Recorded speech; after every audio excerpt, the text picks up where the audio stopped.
جب ہم باہر ملک میں جاتے ہیں قسم خدا کی حج کے موقع پر عمرہ پر میں جاتا ہوں جم گٹا جمع ہوتا ہے ہندوستانیوں کا جم گٹا جمع. اب یہ دیکھیں میں نے آپ کو بتا دیا حضرت اکرمہ رضی اللہ تعالیٰ عنہ ابو جہل کا بیٹا بھاگا ابا اس کا ابو جہل قتل ہو گیا.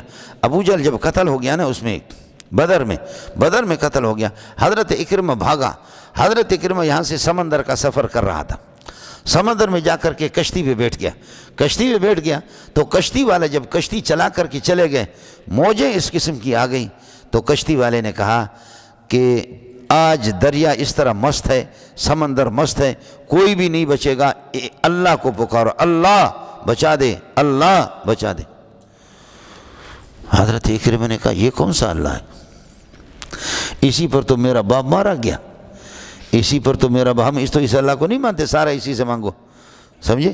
اسی پر کشتی والے نے کہا ملاح نے جس کو ناخدا کہتے ڈرائیور کپتان اس نے کہا کہ ہمارا تجربہ ہے اس قسم کی مصیبتوں میں یہ ہے کہ سوائے اللہ کے بچانے والا کوئی بھی نہیں ہے. اور قرآن نے خود بھی کہا کہ کافر اسی طرح کرتے وجاءہم الموج من کل مکان ہر طرف سے موج آتے وظنوا انہم احیط بہم ان کو یقین ہو جاتا کہ اب ہم گھیرے میں آگے دعوا اللہ مخلصین لہ الدین فلما نجاہم الی البر جب خشکی میں چلے جاتے تو اب یہ ہے کہ اللہ کو اذا ہم یشرکون وہ اسی طریقے پر واپس کتے کی پوچھیں واپس شرک کرنے لگتے. تو انہوں نے کہا کہ ہمارا تجربہ یہ ہے کہ ایسی صورت میں کوئی نہیں بچا سکتا سوائے اللہ کے. حضرت اکرمہ واپس ہو گیا کہا کہ جب پوری دنیا کا تجربہ یہی ہے کہ اتنی بڑی بڑی مصیبتوں میں کوئی ہمارا لات اور عزا کام نہیں آتے بلکہ لات مارتا ہے وہاں پر سمجھے کچھ بھی نہیں کرتا لات مار کر کے اس کو یہ کہ اللہ کا بھلا کرے غرق کر دیتا ہے. تو اس لیے انہوں نے جا کر کے کلمہ پڑھا لا الہ الا اللہ محمد رسول. اڑے تسی تے ہو یا کسی اور علاقے میں تو کافر بھی اس بات کو تسلیم کرتے تھے کہ بڑی بڑی مصیبتیں بڑے بڑے مسائل سب اللہ کے ہاتھ میں ہیں. پوری دنیا میں سمجھے بھائی جان ہندوستان والوں کو اللہ جزائے خیر دے بہت کم ہی دارالعلوم دیوبند اور اسی طرح مختلف سہارنپور ڈھابیل کہاں جب ہم باہر ملک میں جاتے قسم خدا کی حج کے موقع پر عمرہ پر میں جاتا ہوں جم گٹا جمع ہوتا ہے ہندوستانیوں کا جم گٹا جمع. ہمارے علاقے کے سردار ہیں یہاں ہب چوکی میں ملاقات ہو گئی میرے دعوت کسی اور نے کی تو وہ ضرور آ گیا مجھ سے ملنے کے لیے. ارے بابا یہ سردار اتنا بڑا آدمی یہ سرکاری آدمی یہ کیسے افسر مجھ سے ملنے آ گئے. کہنے لگے مولوی صاحب مجھے پتہ نہیں تھا میں خود مینگل ہوں لیکن میں حج پہ گیا تھا وہاں پر ہندوستان کے علماء تھے انہوں نے مجھ سے پوچھا کسی ہوٹل میں بیٹھے کھانا کھا رہے تھے کہاں سے آ گئے تو انہوں نے کہا میں نے کہا کہ میں بلوچستان پاکستان سے آیا ہوں. کہا کون سی زبان ہے میں نے کہا بلوچ ہوں مینگل ہوں. ہاں آپ مینگل ہیں کہاں مینگل کہا وہ ایک مولوی منظور مینگل ہوتا اس کو جانتے ہو کہتے میں نے آپ سے ملاقات بھی نہیں کی تو میں نے کہا ہاں جانتا ہوں جھوٹ بول سمجھا. کہتے انہوں نے میرا احترام کیا مجھے کھانا کھلایا ہوٹل میں میرا پیمنٹ کیا آج شرم کے مارے کہ ہندوستان کے لوگ آپ کی قدر کرتے ہیں اور آپ اللہ آپ کا بھلا کرے ہم آپ کو ادھر جانتے نہیں ہیں. آج میں نے کہا کہ کعبۃ اللہ کو بیت اللہ کو جواب تو دے دوں آ کر کے آپ کو دیکھ تو لوں سمجھے. میں نے کہا شکر ہے.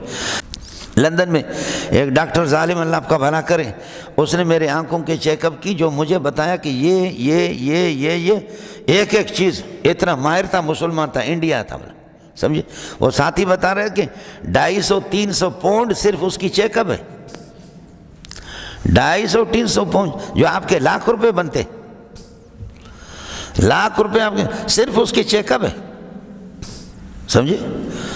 میں بھی گیا اس نے آدھا گھنٹہ مجھے روک کے رکھا مجھے چومتا رہا اور یہ کہ اللہ آپ چیک اپ کیا اور مجھے یہ چشمہ بھی اس نے دیا اور اللہ آپ کا بھلا کریے کہ بات آپ کو بتا. میں نے کہا کہ بھئی وہ فیس کہنے لگے فیس آپ پہ قربان ہے میں آپ کا مرید ہوں اور حج کے موقع پر آپ نے جو مینا میں بیان کیا مزدلفے میں مسلسل آپ کے بیانات سنتا رہا ہوں.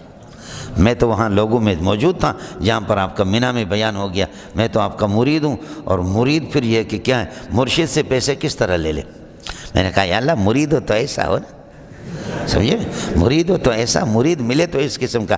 وہ خیبر پختون کے اندر خیبر پختون میں ایک آدمی کیا ہے ایک آدمی مر گیا سمجھے ایک خان مر گیا اس کے بعد مولوی صاحب کہتے مولوی صاحب روتا ہے سمجھے بھی جان مولوی صاحب روتا ہے اس سے پیسے لیتا تھا اور اس کے بچوں نے بڑا پیسہ دے دیا مولوی صاحب کو بڑا پیسہ دے دیا. مولوی صاحب دعا کر کے کہتے کہ اے اللہ ہم سب کو اس طرح موت نصیب فرما دی یا اللہ ہم سب کو اسی قسم کی موت نصیب. ہر الو کا پٹا بے غیرت آنکھیں بند کر کے لیٹ جاتا کہتا ہے میں بھی مرتا ہوں. ہر ایک آدمی مرنا سیکھو تو خان صاحب سے سیکھو. سمجھے؟ اس لیے کہ خان صاحب کے بچوں نے پیسے دیے. ہمارے بلوچ جب سمندر میں غرق ہو جاتے نا، جب ان کے غرق ہوتے وقت پھر یہ کہ وہ سب کچھ جہاز کو چھوڑ دیتے، دیکھتے جہاز کا انجن خراب ہو گیا، غرق ہو گیا، یا جہاز کے اندر آگ لگ گئی، تو یہ بلوچ پھر یہ کہ چھلانگ مارتے سمندر کے اندر، سمندر میں، اور سمندر کا پانی پیتے ہیں. پہلے پانی پیتے کہتے کہ سمندر نی تو شرم پکن. سمجھے؟ اب سمندر شرم کرو، ہم تمہارے پناہ میں آ گئے، ہم نے ہر طرف سے سب کو چھوڑ دیا، اب تمہارے پناہ میں آ گئے. اور پٹھان اور بلوچ کے پناہ میں کوئی آ جاتا ہے تو پھر جتنا بھی چور بھی ہو آپ کے گھر میں آ جائے تو وہ گھر والا کہتا ہے کہ میرے پناہ میں آ گیا، اب آپ اس کو قتل نہیں کر سکتے، یہاں سے میں نکالوں گا ورنہ تمہاری خیر نہیں. تو ہمارے بلوچ جب غرق ہوتے ہیں نا، غرق ہوتے ہیں، کہتے ہیں دریا نی تو شرم پی کریں، ابھی تو شرم کر، میں تی پناہ تو کہت کو. سمجھے؟ ہم آپ کی پناہ میں آ گئے، اے دریا شرم کر لے. وہ کچھ گھونٹ پانی پی لیتے سمندر کی کھارا، اور 3 دن تک مرتے نہیں. 3 دن تک ان کا یہ تارنا نہیں ہے، بس اس طریقہ پر رہتے ہیں. سمجھے؟ اگر کوئی جہاز، چونکہ جہازوں کے روٹ ہوتے ہیں، اسی روٹ پہ جائے 3 دن 3 رات میں، تیسرے دن میں تو بالکل نڈھال ہو جاتے. ادھر ہمارے بلوچوں نے ان کے جہاز جا رہا تھا تو دیکھا کہ کس طرح ہو رہا، غرق ہو رہا پھر اوپر آ رہا، غرق ہو رہا پھر اوپر ہو رہا. تو بلوچوں نے جہاز روک لیا. بڑے بڑے کارگو کے ان کے جہاز ہوتے ہیں، آپ کے مسجد جتنے ان کے جہاز ہوتے ہیں. سمجھے؟ تو ایسے اوپر نیچے.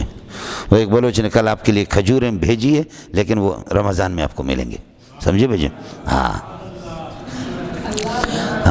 یہ اچھی بات ہے. سمجھے بھائی؟ دیکھیں اس کی ایمان کی بات ہو گئی. سمجھے؟ ایمان کی بات. سمجھے؟ اس کو رہنے تو کوئی مسئلہ نہیں. سمجھے؟ تو یہ اللہ آپ کا بھلا کریے کہ کیا ہے، یہ حضرات آگے جہاز آگے تو دیکھو بندہ اس طرح ہو رہا. تو اس کو انہوں نے اٹھا لیا، اٹھا کر کے اپنے جہاز میں اس کو رکھا، اور دوائی اس کے منہ میں یہ ہے کہ ٹپکا دی. دوائی ڈالتے ڈالتے ڈالتے اب چند گھنٹوں کے بعد تھوڑا سا وہ حرکت کر رہا ہے. پھر کچھ طاقتور چیزیں اور غذائیں اس کے منہ میں ڈالتے ڈالتے 2-3 دن کے بعد وہ گفتگو کرنے لگا. گورا تھا، برطانیہ سے. کہا کہ خصوصی قسم کی جہاز جس میں 2-3 بندے بیٹھتے ہیں، گولی کی طرح وہ دوڑتا ہے. میں خود گیا ہوں ان میں. سمجھے؟ سمندر کا سفر میں نے کیا. تو کہا اس میں بیٹھا میں اور میری بیوی دنیا کے عیاشی کر رہے تھے، لیکن موج آ گیا اور وہ غرق ہو گیا، بیوی بھی غرق ہو گئی. لیکن مجھے تیرنا آتا تھا. یہ 3 دن سے یہ کہ اتنا ماہر تھا وہ گورا.